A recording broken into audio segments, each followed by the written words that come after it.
lance que o André, ele era... Muita gente acha que ele era aquele cara certinho, né? Aquele pinta de maestro, com aquelas roupas de babado e tal. Ele era o mais rock and roll de todos.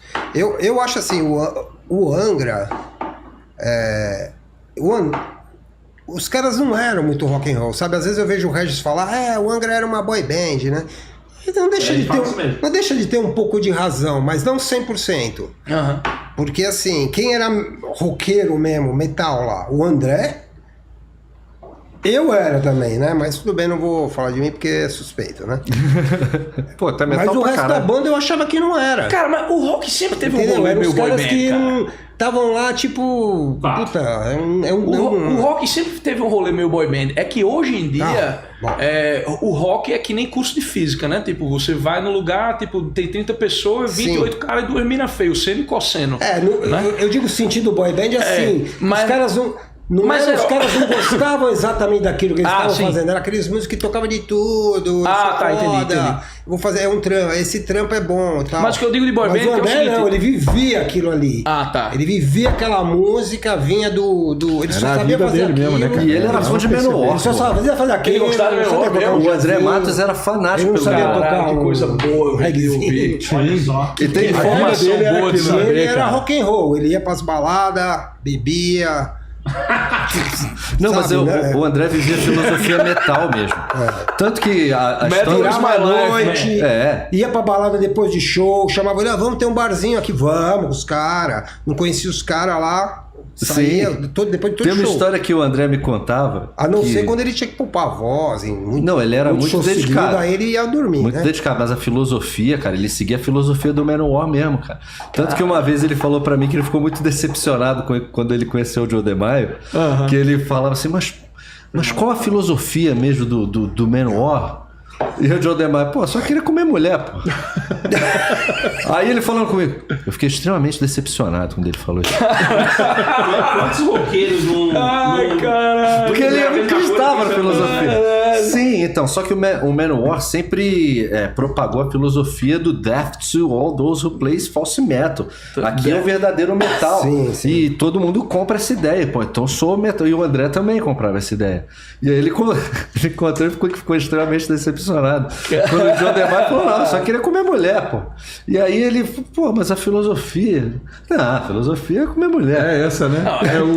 Até porque se o metal for uma filosofia, né, velho? O que é que eu vou dizer de Aristóteles, né? Se eu for chamar o metal de filosofia, o que é que eu vou dizer de Sócrates? Aí você vai ter que recorrer ao Massacration para entender o que é o metal. E você vai entender que metal is my life. O novo disco do Massacration. Aí sim. Que você encontra em todos os serviços de streaming e também em brunosuter.com. Lembrou o endereço? brunosuter.com. Você encontra e você quer descobrir qual a filosofia do metal? Tá aqui, ó. Show. Pergunta. Que história é essa que, na verdade, quem fundou o Angra foi o Supla? Verdade ou mentira? Não, quem juntou, né, os caras do Angra. O evento singular. É verdade.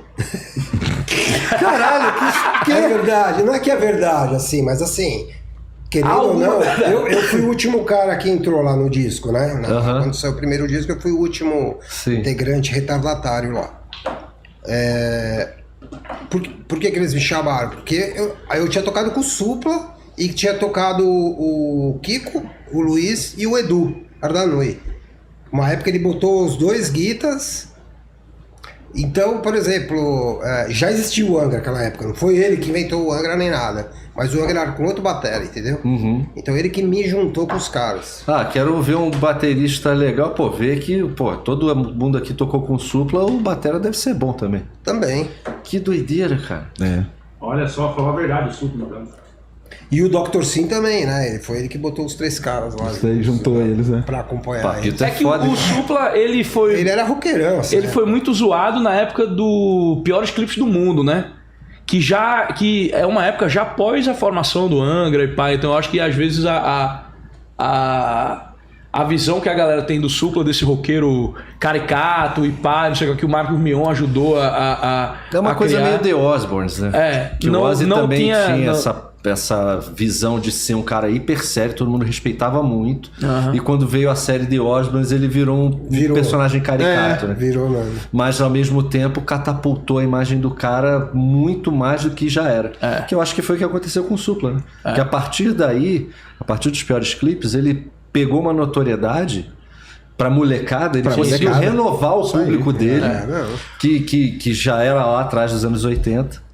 Que foi renovado por intermédio de piores clipes. E isso fez com que levasse ele também pra casa dos artistas. Aí explodiu, cara. Que explodiu. E agora ele tá naquele namoradinho, de namoradinho, né? Quem quer namorar com o Supla. Isso foi quando voltou. Gado demais! Isso aí foi quando voltou a MTV, em 2000, quando a MTV acabou e veio essa MTV nova, essa merda aí. Que é um programa tipo aquele que você me mostrou lá, naquele sequelado lá. Do sequelado? Do Felca? Orelha de Bisteca? Isso foi